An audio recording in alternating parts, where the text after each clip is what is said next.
The first thing my father dropped wasn't the wine glass. It was his smile. 1 second he was leaning back in his chair at the wedding reception, laughing with half the room red wine hanging carelessly from his fingers, while crystal chandeliers reflected across the ballroom ceiling. The next second all the color drained from his face, because Governor Daniel Mercer had just walked through the doors holding my daughter's hand. And everybody in Ohio recognized Daniel Mercer. Decorated Marine, 3-term governor, national television interviews, the kind of man veterans saluted instinctively and politicians feared privately. The music near the dance floor faltered awkwardly as heads turned across the ballroom. Then Mercer looked directly at me. "There you are, Captain Hayes," he said warmly. Lucy was looking for her mother. My father's wine glass slipped from his hand and exploded against the marble floor. The sound cracked through the ballroom like a gunshot. Nobody laughed after that. Not one person. My little girl Lucy tightened her grip on the governor's hand before running toward me in tiny white shoes and flower girl ribbons. "Mommy?" I caught her against my chest while the entire wedding reception stared at us in dead silence. Then Governor Mercer walked straight toward our family table. And my father, Richard Hayes, the loudest man in most rooms, his entire life suddenly looked like he forgot how to breathe. 3 hours earlier, before everything fell apart, I almost didn't attend the wedding at all. I should have trusted that instinct. The ceremony took place at a country club outside Columbus, one of those expensive places built beside rolling golf greens, where wealthy people hold events to remind each other they've done well in life. My younger sister Claire loved places like that. Claire always belonged naturally in polished rooms. Beautiful hair, perfect posture, the kind of smile photographers adore. At 34, she was marrying a corporate attorney from Cincinnati, whose family donated money to political campaigns, and spoke casually about European vacations like everybody lived that way. Meanwhile, I arrived alone carrying an overnight bag, a tired little girl, and 20 years of family disappointment. I'm 39 years old, Army veteran, divorced, single mother. Retired after medical evacuation service left me with enough knee damage and insomnia to make civilian life feel permanently strange. To my father, those things translated into one simple conclusion: failure. Not dramatic failure. Worse. Embarrassing failure. The kind polite families discuss quietly after church. When I first entered the ballroom that afternoon, Dad barely looked up from his conversation with Claire's future father-in-law. Well, he muttered, "You made it." I kissed Mom's cheek. "Hello." "You look nice," she whispered quickly, like kindness needed permission in that room. Claire hugged me carefully without wrinkling her dress. "You didn't bring Lucy into the ceremony, right? She's with the childcare room downstairs until reception." Claire visibly relaxed. My sister wasn't cruel exactly, just deeply invested in appearances. That mattered in our family. Always had. Dad spent 40 years building a successful construction company in Dayton. He valued image the way some men value religion. Nice suits, clean reputation, social connections, and children who reflected well on him publicly. Claire fit perfectly into that vision. I never did. Even as a kid, I was quieter than the rest of them. More comfortable beside Grandpa Walter in his garage listening to old Vietnam stories than attending country club dinners with Dad's business friends. After 9/11, while Claire planned sorority rush events at Ohio State, I enlisted in the Army. Dad reacted like I'd announced plans to disappear into a circus. "You're too smart for military life," he snapped back then. "That's where people go when they run out of better options." Grandpa Walter nearly punched him for saying it. I still remember that kitchen silence afterward. Old veterans understand certain insults differently than civilians do. But Dad never apologized. And over the years, every deployment widened the distance between us. I missed birthdays, Christmases, anniversaries. Then my marriage collapsed during my 3rd overseas rotation. My husband finally admitted he was tired of living around Army schedules, emergency calls, and emotional exhaustion he didn't understand anymore. By 36, I came home permanently retired with joint pain panic attacks during thunderstorms and a 3-year-old daughter depending entirely on me. Dad looked at my life and saw wasted potential. Claire's life looked prettier in photographs. That mattered to him. So by the time the wedding reception began, I already knew my role. Quiet sister. Former soldier. Family cautionary tale. The humiliation happened halfway through dinner. Dad had been drinking steadily since cocktail hour while entertaining guests at our table. Stories. Politics. Golf talk. The louder he got, the more reckless his mouth became. Then one of Claire's new in-laws asked politely what I did before retirement. Dad laughed before I could answer. "Oh, Rebecca." He waved dismissively with his wine glass. "She's just a pathetic veteran." A few uncomfortable chuckles moved around the table. Dad kept going. "Spent years in uniform, came home divorced, busted up knees, no real career." He smirked. "Now she's raising a kid alone and living off army stories." People laughed harder this time. Not cruel laughter, exactly. Worse. Social laughter. The kind people use when they don't want dinner becoming uncomfortable. I felt my face burn hot instantly. But army training teaches emotional control better than most therapy programs.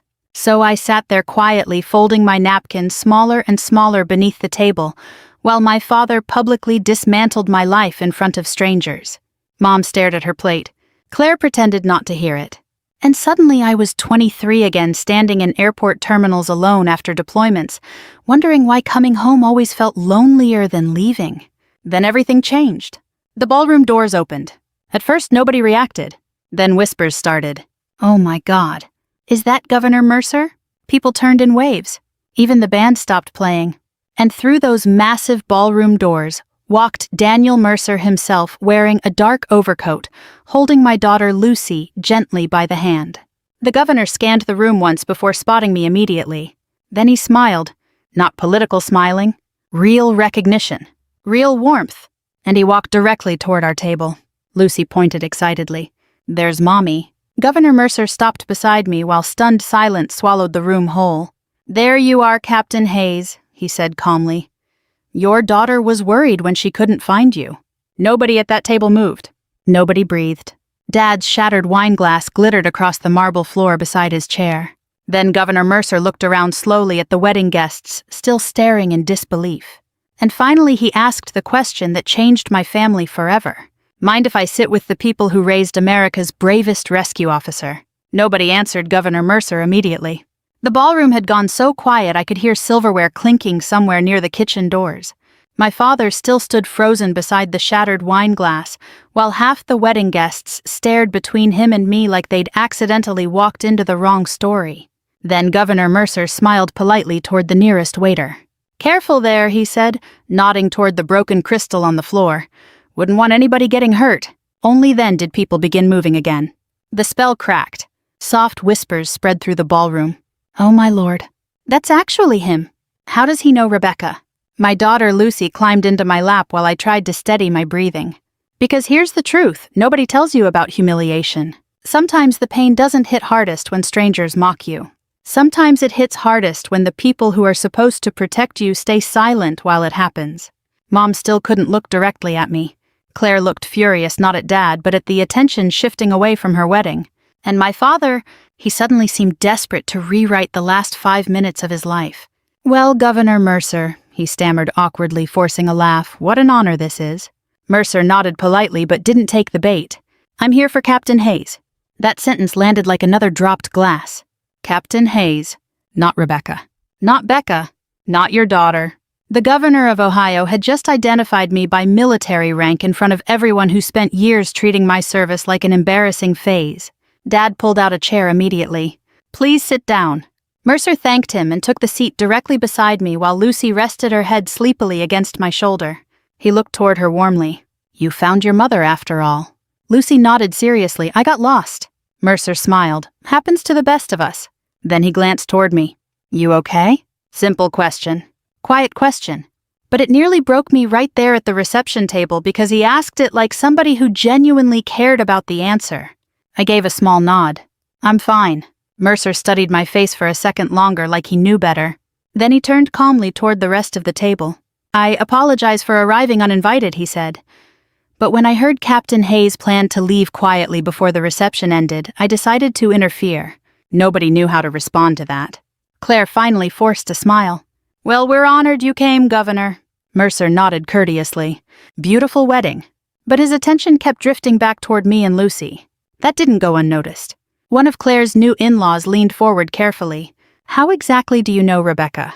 The entire table went still again. Dad tried smiling through visible panic. "Oh, I'm sure it's just some army connection." "It's not," Mercer interrupted gently. That shut my father up immediately. Mercer folded his hands together on the table.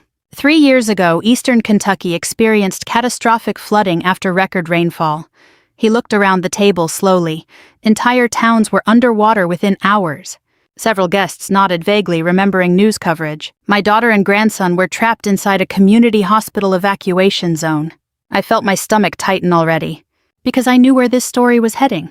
Mercer continued calmly. Roads collapsed. Emergency crews couldn't reach the building safely. He paused. Most people there believed they were going to die. Nobody in the ballroom seemed interested in wedding cake anymore. Then Mercer looked directly at me. Captain Hayes coordinated the evacuation operation. The room went silent. Not socially silent, emotionally silent. The kind where people suddenly realize they may have misunderstood someone completely. Dad blinked rapidly. "You never told us about that." I answered quietly without looking at him. "You never asked." Mercer continued. "She led rescue extractions for nearly 19 straight hours." His voice remained calm but carried unmistakable respect. Floodwater reached second-story windows before the final helicopter cleared the roof. Claire stared at me in open confusion now.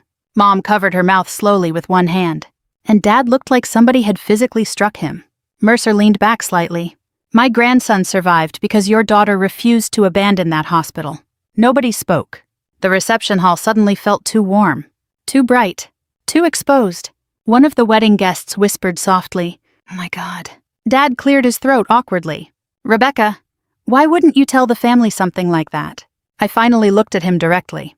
And for the first time in years, I answered honestly. "Because every time I talked about military work, you treated it like I was bragging." That hit harder than anger ever could have. Dad opened his mouth, then closed it again. No defense came out. Because there wasn't one. Mercer studied my father quietly before speaking again. "You know, he said most decorated service members don't talk much about what they've done." He glanced toward me.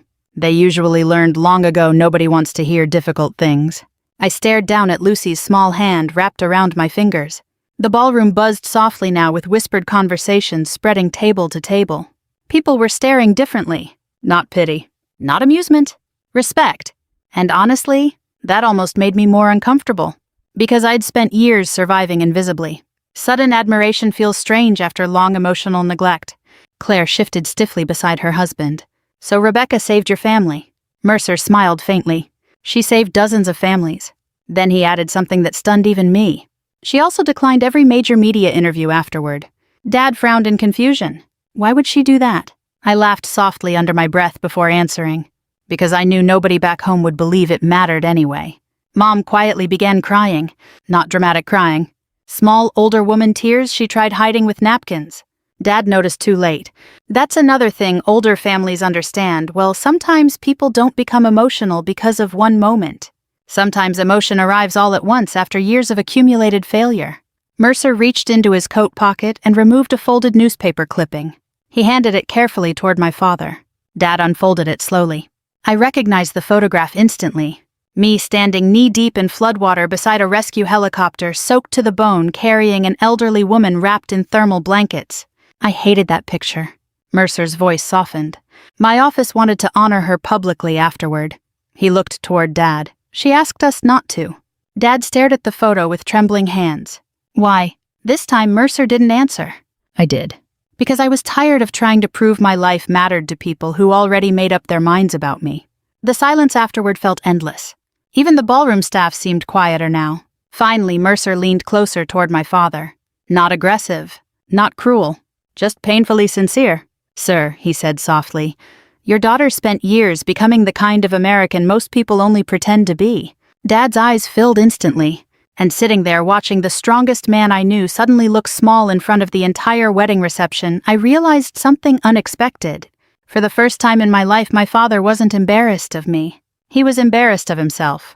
The reception never truly recovered after that. People tried. The band started playing again 20 minutes later, soft jazz drifting awkwardly through the ballroom, while waiters resumed carrying trays of champagne and tiny crab cakes. But the mood had changed completely. Before Governor Mercer arrived, I was the embarrassing veteran sister tucked quietly beside the family centerpiece. Afterward, people kept approaching our table with careful smiles and curious eyes. "Thank you for your service." I had no idea. My son was Army too. That's how Americans over a certain age talk when shame and admiration mix together. quietly, respectfully, like they're trying to fix something without admitting it directly. I smiled politely through most of it, while Lucy eventually fell asleep curled against my shoulder. Governor Mercer stayed nearly an hour, long enough to completely dismantle the version of me my family had spent years constructing. At one point, Claire finally pulled me aside near the restroom hallway. Her wedding dress rustled sharply as she crossed her arms. "Did you know he was coming?" Straight to accusation. Classic Claire. Number. "You honestly expect me to believe that—" I stared at my sister for several seconds before answering. "Claire, I spent 20 years trying not to attract attention in this family. Why would I suddenly orchestrate something like this?" She looked away first, because deep down she knew I was right. Claire grew up in a different emotional climate than I did. Dad praised her constantly. Her piano recitals, cheerleading trophies, beauty pageants when she was younger. Everything Claire did became family conversation. Everything I did became background noise. And over time, favoritism becomes invisible to the people benefiting from it. Claire softened slightly. "Well, tonight was supposed to be about my wedding." There it was. The real fear, not embarrassment. Competition. I sighed quietly. I never wanted this to happen here. She studied me carefully then. And for the first time in years, I think my sister actually saw how tired I looked. Not physically tired. Soul tired. The kind veterans carry after too many years surviving emotionally disconnected lives. Claire lowered her voice. "Did things overseas really get that bad?" I almost laughed at the question. Not because it was cruel, because civilians never know how to ask about war. They ask carefully like pain might explode if handled incorrectly. Sometimes they're right. I leaned against the hallway wall while soft wedding music echoed from the ballroom. "There are things you don't come back from completely," I answered honestly. Claire swallowed hard. Then she surprised me. "I used to think Dad was hardest on you because you were stronger." I looked at her sharply. "What?" She stared toward the ballroom doors. "He expected me to need protecting." Her voice softened. "But he expected you to survive everything." That sentence followed me the rest of the night, because it felt painfully true. Back at the reception table, Governor Mercer was speaking quietly with my mother. Mom looked overwhelmed. Not by politics, by guilt. Years of it. When she saw me approaching, she stood immediately. "Rebecca, can we talk tomorrow before you leave?" There was desperation in her voice now. Fear, too. Like she suddenly realized how much of my life happened outside the boundaries of family attention. I nodded gently. "Okay." Mom touched my arm softly. "You really saved people during that flood?" I almost smiled sadly. "Mom, I spent 15 years evacuating wounded soldiers and civilians." Her eyes filled again. I don't know why I never asked more questions. Neither did I. Governor Mercer stood once I returned to the table. I should let this family breathe now. Dad stood immediately too. "No, please." Mercer shook his head kindly. "Your daughters carried enough attention for one evening." Then he looked directly at my father. "Richard, may I say something before I leave?" Dad nodded stiffly. Mercer adjusted his coat slowly. "When veterans stop talking about what they survived," he said quietly, "families often mistake silence for lack of accomplishment." Nobody interrupted. Mercer's eyes shifted briefly toward me. "But silence usually means the memories cost too much to explain." Dad lowered his gaze instantly, because suddenly the whole room understood something important. My quietness had never been weakness. It had been weight. Mercer shook my father's hand politely, then mine. But before leaving, he bent slightly beside Lucy, still asleep against my shoulder. "Your mama's a hero," he whispered softly. I felt tears threaten immediately. Not because of the word hero. I've never liked that word much. Too dramatic. Too simple. But because he said it so naturally to my daughter. Like Lucy should grow up knowing her mother mattered. Mercer finally left through the ballroom doors and conversation slowly returned afterward. But differently now. People watched me carefully. Respectfully. Even Dad barely spoke for the next hour. The loud, confident contractor everybody admired had vanished somewhere between the shattered wine glass and the flood rescue story. By 10:30, guests began leaving. Claire and her husband departed through sparklers and applause, while I slipped quietly toward the coat room carrying Lucy wrapped in a blanket. I almost made it outside unnoticed. Then Dad's voice stopped me. "Rebecca." I turned slowly. He stood alone near the lobby fireplace, looking older than I'd ever seen him. Not physically. Emotionally. Like somebody had forced him to rewatch 30 years of parenting in a single evening. Snow fell softly beyond the glass entrance doors behind him. For a moment neither of us spoke. Then Dad rubbed one hand over his face and exhaled shakily. I didn't know. I stared at him quietly. And here's the difficult thing about late apologies. Sometimes they're sincere, but still painfully incomplete. What exactly didn't you know? I asked softly. Dad looked stunned by the question, like he genuinely never considered how broad the damage might be. Finally he answered, that your life turned out? He struggled for words. Important.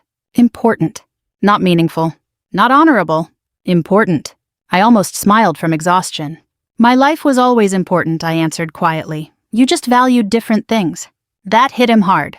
Hard enough his eyes reddened immediately. I thought I pushed you because I wanted you stronger. I shifted Lucy higher against my shoulder. No, Dad. My voice stayed calm. You pushed me because you thought I embarrassed you. The silence afterward stretched painfully long. And for the first time in my entire life, my father didn't argue back. Because somewhere deep down he finally understood it was true. I barely slept that night. Lucy and I stayed at a small Hampton Inn 20 minutes outside Columbus, the kind built beside highways where the heating system hums constantly, and every room smells faintly like old coffee and carpet cleaner. Lucy slept peacefully across the other bed, surrounded by stuffed animals and wedding candy she'd smuggled into my overnight bag. Children recover from emotional tension faster than adults. At 3 years old, she thought the wedding had been exciting. Pretty dresses, cake, music, a nice man helping her find mommy. She had no idea she accidentally detonated 30 years of family denial simply by holding Governor Mercer's hand. Around 4 in the morning, I gave up trying to sleep and sat beside the window watching snow fall across the empty parking lot. That's the thing about military life. Even after retirement, your body never fully forgets vigilance. You learn how to sleep lightly, how to listen constantly, how to live prepared for interruption. War changes ordinary silence forever, and civilian families rarely understand that. By sunrise, my knees already ached from weather pressure rolling through Ohio. Old Army injuries always predict snow better than meteorologists. Lucy woke cheerful around 7:30 asking for waffles. Children also don't understand emotional collapse. Thank God for that. While she watched cartoons and drowned waffles and syrup downstairs at the hotel breakfast area, my phone buzzed twice. One missed call from Mom. One text from Dad. Can we talk before you leave town? No apology. No explanation. Just those 8 words. I stared at the screen a long time before answering. Finally, I texted, we can meet after lunch. Almost immediately, Dad replied, thank you. That bothered me more than anger would have, because my father never thanked me for emotional space before. Back when I was younger, conversations happened on his terms, his timing, his comfort level. But humiliation changes people, especially public humiliation. By noon, snow covered most of Columbus in gray winter slush. I drove Lucy to a small diner outside Dayton that Grandpa Walter used to love when I was a kid. Maple Street Grill, red vinyl booths, bad coffee, waitresses who still called everyone hon. Grandpa brought me there after Little League games because he hated country clubs and loved pie. Dad arrived alone 10 minutes later wearing the same suit from the wedding under a heavy winter coat. He looked terrible, not drunk. Worse, sober and reflective. That kind of exhaustion hits older men differently. Like regret physically weighs something. Lucy waved happily when she saw him. Grandpa? Dad's entire face softened instantly. He hugged her carefully before sitting across from me. For a few minutes, conversation stayed safely focused on Lucy. School. Cartoons. Chocolate milk. Then the waitress took our orders, and silence settled over the booth. Dad folded his hands together slowly. I owe you an apology. There it was. The sentence I imagined hearing most of my adult life, and somehow it still didn't feel satisfying. Because older wounds don't disappear the moment somebody acknowledges them. I embarrassed you publicly, Dad continued quietly, and I was wrong. I nodded once. Yes. He flinched slightly at how quickly I answered, probably because part of him still hoped I'd soften things for his comfort. That used to be my role in this family. Emotional shock absorber. Not anymore. Dad stared out the diner window for several seconds before speaking again. When Governor Mercer started talking last night, he shook his head slowly. I realized I don't actually know what your life's been. I stirred cream into my coffee quietly. You knew the parts you wanted to know. That landed hard. Dad sighed heavily. You really think I cared that little? I looked at him carefully then. And for the first time in years, I decided complete honesty mattered more than peacekeeping. Yes, I answered softly, I do. The diner noise faded around us. Coffee cups clinking. Country music playing low near the kitchen. Snowplows groaning somewhere outside. Dad rubbed his jaw slowly. I thought giving you space meant respecting your independence. No, I said calmly. You gave Claire attention. You gave me distance. He looked down immediately because he knew exactly what I meant. Claire received encouragement, involvement, pride, emotional investment. I received assumptions, criticism, and silence mistaken for toughness. Dad swallowed hard. I honestly believed you didn't need much from us. That nearly made me laugh. Not because it was funny, because it's one of the saddest parenting mistakes in America. The quiet child becomes invisible simply because they aren't demanding attention loudly enough. I needed exactly what Claire needed, I said softly. You just decided she deserved it more. Dad's eyes reddened instantly. Before he could answer, Lucy suddenly interrupted from beside me. Mommy cries in her sleep sometimes. The world stopped. Dad looked at her sharply. Lucy kept coloring on her kid's menu innocently. She says names too. Lucy looked up thoughtfully. Sometimes she says, "Don't leave him there." My chest tightened painfully. Combat memories. Nightmares. Things I worked very hard to hide from my daughter. Dad stared at me in stunned silence. You still have nightmares? I looked away toward the snowy parking lot. Sometimes. How bad? I laughed quietly under my breath. Dad, I spent years loading 19-year-old soldiers into helicopters missing limbs. His face crumpled slightly. You never told us. There it was again. The sentence haunting this entire family. You never told us, as if emotional understanding only belongs to the person brave enough to speak first. I leaned forward slowly. You never asked because you didn't want difficult answers. Dad opened his mouth, then stopped. Because again, it was true. He wanted simple military stories. Patriotic stories. Safe stories, not trauma, not grief, not lifelong psychological cost. The waitress returned with burgers and fries, mercifully interrupting the tension. Dad barely touched his food. Finally, after several silent minutes, he said something unexpected. Your grandfather warned me. I looked up immediately. What? Dad nodded slowly. Walter told me years ago I was treating you differently. That hurt more than I expected. Did Mom know? Yes. I sat back, slowly absorbing that. Dad stared down at his untouched fries. He told me something after your second deployment. Dad's voice roughened. Richard, one day your daughter's gonna stop trying to earn love from this family, and when that happens you'll realize how much of her life you missed. Grandpa Walter, always seeing things clearly before everyone else. I swallowed hard. Dad finally met my eyes again. And Rebecca... His voice trembled slightly now. I think that day finally came last night. After lunch, Dad followed me outside into the diner parking lot, while Lucy stayed inside choosing candy from the old machine near the register. Snow crunched beneath our shoes, cold wind rolled across the empty road, and for a moment we stood there beside my SUV like two strangers trying to figure out whether rebuilding something broken was even possible at our age. Dad shoved both hands into his coat pockets. When's the last time you were happy? The question caught me off guard. Not because it was complicated, because my father had never asked me anything emotional before. I stared across the snow-covered fields beyond the highway. I don't know. Dad nodded slowly like that answer hurt him. When your grandfather came home from Vietnam, he said quietly he barely talked for almost 2 years. I looked at him carefully.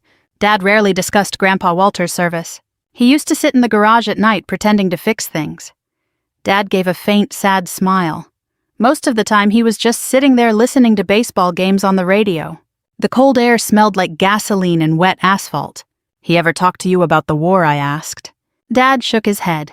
Not really, then he added softly, but your grandmother said he screamed in his sleep sometimes. That didn't surprise me. Trauma travels through generations more quietly than people realize, especially in military families. Dad exhaled slowly. I think maybe I spent my whole life trying not to become him. What do you mean? He came home sad. Dad's eyes stayed fixed on the road, and I decided early that sadness made men weak. That explained almost everything. Why emotional conversations disappeared in our house. Why praise always sounded uncomfortable coming from him. Why vulnerability immediately turned into criticism.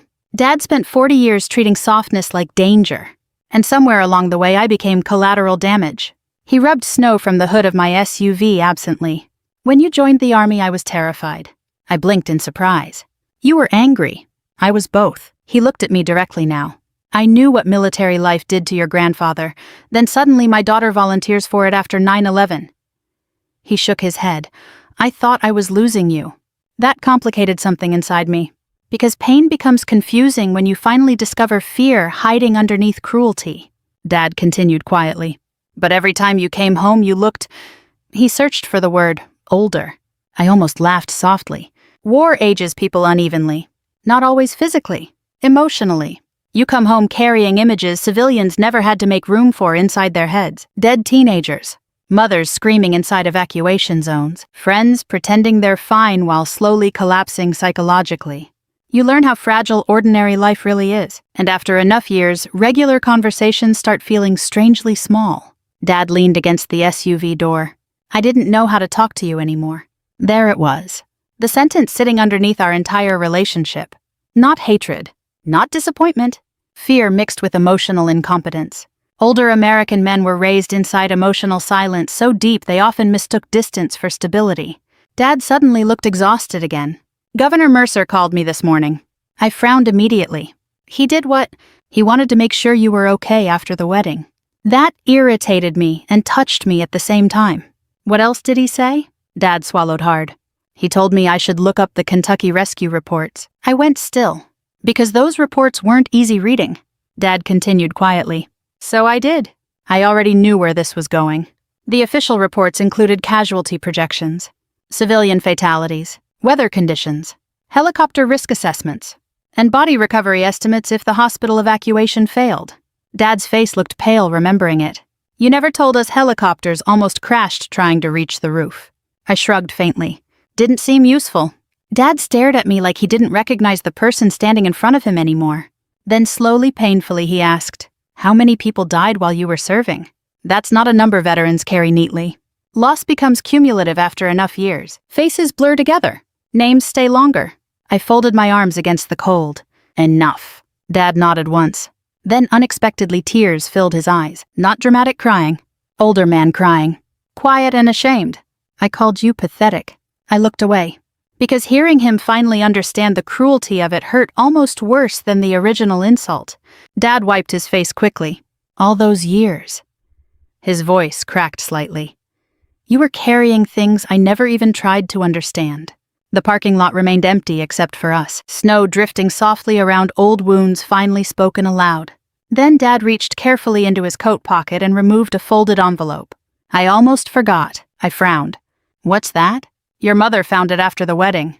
He handed it toward me. My stomach tightened immediately when I recognized the handwriting. Grandpa Walter. Even after all these years, I knew his handwriting instantly. The envelope simply said, "For Rebecca," when she finally stops apologizing for who she became. My chest tightened painfully. Dad spoke softly. He wrote it before he died. I stared at the envelope for several long seconds before opening it carefully with numb fingers. Inside was a handwritten letter on old lined paper. Rebecca, if you're reading this, then life probably turned out exactly the way I worried it would.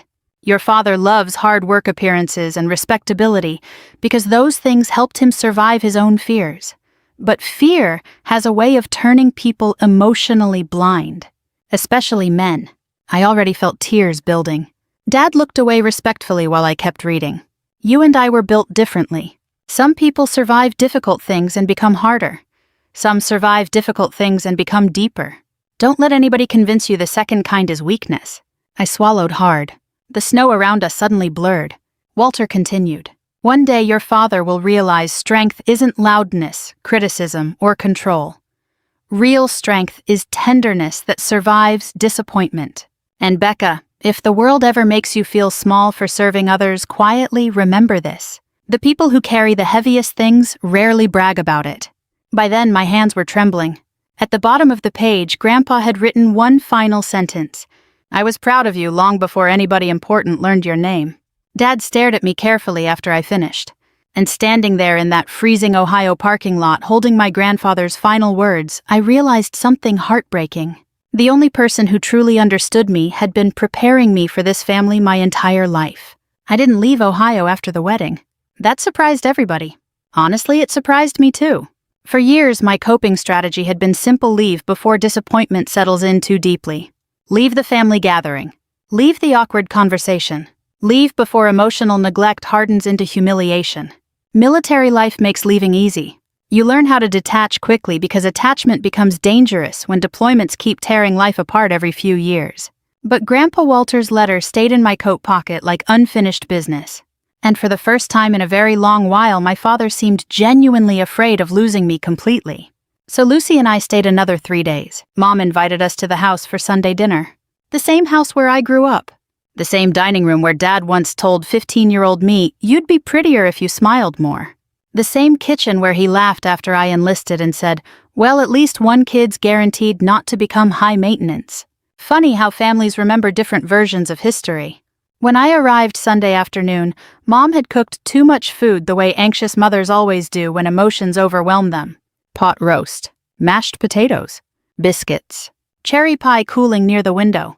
Claire was already there wearing expensive cream-colored sweaters that somehow survived spaghetti sauce and motherhood untouched. Her husband Evan sat quietly helping Lucy color at the table. Claire looked uncomfortable when I entered. Not hostile anymore, just uncertain. That was new.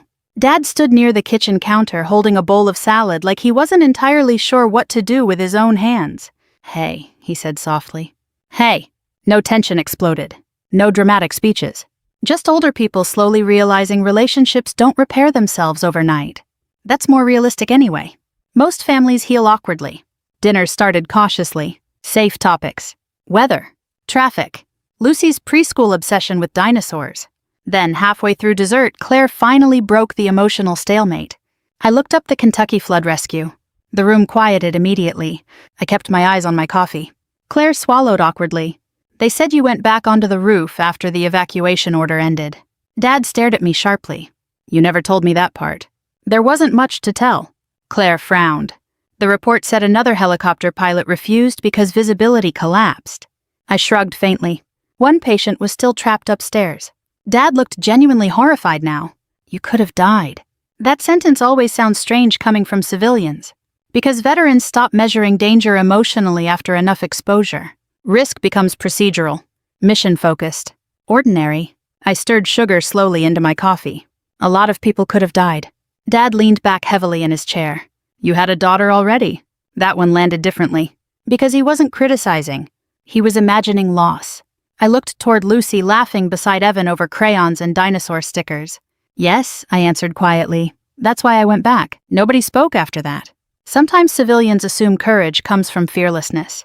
Usually it comes from responsibility instead. Claire stared at me carefully. "I don't understand how you carried all this without talking about it." I almost smiled sadly. "You grew up in the same house I did." That shut the table quiet again. Dad rubbed his forehead slowly. Then, unexpectedly, Claire spoke again. "You know what's weird?" She looked embarrassed admitting it. "I used to be jealous of you." I blinked. "What?" Claire laughed softly without humor. "You got freedom I never had." I honestly didn't know how to process that sentence. Claire continued carefully. "Dad expected me to stay polished all the time." She looked down at her coffee. Perfect daughter, perfect wife, perfect social life. Mom shifted uncomfortably because she knew it was true. Claire sighed. "You were allowed to leave." That hit harder than I expected. Because all my life I thought Claire received all the love while I inherited all the distance. But favoritism damages children differently depending on which role they're assigned.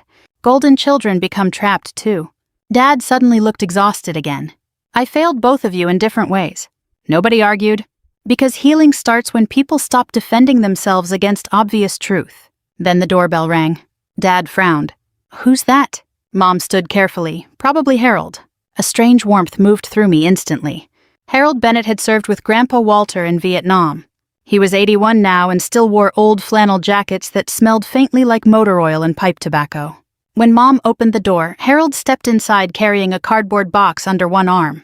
Well, he grumbled warmly, spotting me, "There's my favorite soldier." I hugged him harder than expected. Harold squeezed my shoulder gently. "Your grandfather would have loved this mess." Dad gave a tired laugh from the table. "That obvious?" Frank emotional disasters are obvious from the driveway in this family. Even Dad smiled at that. Harold set the cardboard box carefully onto the dining table. "What's this?" I asked. "Walter's old things." I frowned in surprise. I thought Grandma threw most of it away. "She kept more than you think." Harold looked toward Dad briefly. "Told me to give this to Rebecca when the timing finally made sense." Inside the box were faded military photographs, service medals, handwritten journals, old newspaper clippings, and cassette tapes labeled with dates from the 70s. I carefully picked up one folded clipping. My throat tightened immediately. It was a newspaper article about my promotion to captain 15 years earlier. Dad stared at it in shock. "You kept that." Harold chuckled softly. "Walter bought 6 copies. I suddenly couldn't breathe quite right, because nobody in my family even attended that promotion ceremony. I'd stood alone afterward eating dry sheet cake beside officers who received congratulatory hugs from proud parents and spouses. Meanwhile, Grandpa Walter secretly bought 6 newspaper copies. Harold reached into the box again. Then he handed Dad something carefully. Another clipping. This one from my retirement ceremony. Dad unfolded it slowly, and I watched his face collapse. Because taped neatly inside was one of Grandpa Walter's handwritten notes. "Frank, if you cannot see honor in your daughter's life, the problem is not her life." Nobody moved. Dad stared at the note like it physically wounded him. Harold sat quietly at the table. "Walter worried about Rebecca," he said softly. "Not because she was weak, because she spent too many years trying to earn love from people who should have given it freely." Dad covered his mouth with one trembling hand. And for the first time in my life, I saw my father cry without trying to hide it immediately. 2 weeks later, Governor Mercer invited me to the Ohio Veterans Leadership Ceremony in Columbus. I almost declined. Old habits. Veterans like me learn to avoid attention whenever possible. Recognition feels dangerous after enough years spent surviving quietly. But Harold convinced me to go. "Your grandfather spent his whole life watching good people disappear into silence," he told me over the phone. "Don't make his mistake, too." So, on a cold Thursday evening in February, I drove downtown wearing my old dark blue army dress uniform for the first time in nearly 3 years. Lucy sat in the back seat humming to herself while snow flurries drifted across the windshield. "You look pretty mommy," she said. I smiled softly. "Thank you, Bug." Truthfully, the uniform still complicated me emotionally. Part of me missed what it represented: purpose, discipline, clarity. Another part remembered exactly what it cost. The ceremony took place inside the Ohio State House Rotunda. Nothing flashy. Mostly older veterans, emergency responders, military families, and state officials gathered beneath marble columns and warm yellow lighting. Real Americans, the kind who clap politely and mean it. Dad arrived with Mom 10 minutes after us. He wore his best gray suit. Not the expensive, confident version of himself from Claire's wedding. This version looked humbler somehow. More careful. When he saw me in uniform, he stopped walking for a second. And I understood why. For years, Dad mostly associated my military service with absence, missed holidays, strained conversations, divorce, distance. But standing there inside that marble building surrounded by veterans who immediately recognized my insignia and greeted me respectfully, I think he finally saw the life I actually lived instead of the one he imagined. An older Navy veteran shook my hand firmly near the entrance. "Captain Hayes," he said warmly, "heard about Kentucky. Hell of an operation." "Thank you, sir." Another woman approached moments later wearing firefighter dress blues. "My brother was evacuated from that hospital." Her eyes softened. "He talks about you all the time." Dad overheard every word. And slowly throughout the evening, something inside him kept unraveling. People kept stopping me. Not celebrity treatment. Not hero worship. Something quieter. Professional respect. Earned respect. The kind built slowly through years of difficult work nobody sees publicly. Dad stood beside Mom watching it happen like he'd accidentally discovered an entirely different daughter hidden beneath the one he spent years criticizing. At one point, an older Marine colonel approached Dad directly. "You Rebecca's father?" Dad nodded carefully. The colonel smiled. "You raised one hell of an officer." Dad looked stunned. And for the first time in my life, I watched praise about me land inside him without resistance. Governor Mercer arrived shortly before the ceremony started. The room shifted subtly when he entered. Not fear exactly. Presence. Some people carry authority quietly. Mercer crossed the rotunda greeting veterans by first name before spotting Lucy near the refreshment table. "Well, there's my favorite navigator," he said warmly. Lucy giggled immediately. Dad watched that interaction carefully, still trying to understand how deeply connected Mercer already felt to our lives. The governor eventually joined us near the seating area. He shook Dad's hand politely. "Richard." "Governor." Mercer glanced toward me in uniform. "Captain Hayes cleans up pretty well." Dad laughed softly, and hearing my father laugh proudly instead of sarcastically about me felt so unfamiliar it nearly hurt. The ceremony began a few minutes later. A military quartet played softly while officials honored firefighters, medics, rescue teams, and veterans from around the state. Nothing dramatic, just ordinary Americans quietly recognized for difficult service. Then Governor Mercer stepped behind the podium. After opening remarks, he paused unexpectedly and looked directly toward me. "There's someone here tonight," he said calmly, "who spent most of her career avoiding recognition." I immediately wanted to disappear. Mercer smiled faintly, which usually means somebody else had to tell her story first. Light laughter moved gently through the audience. Then his voice grew more serious. 3 years ago, catastrophic flooding trapped dozens of civilians inside a Kentucky hospital evacuation zone. He paused. Most rescue teams withdrew after conditions became too dangerous. The room quieted completely. Captain Rebecca Hayes did not. I stared down at my hands immediately, because memory works strangely.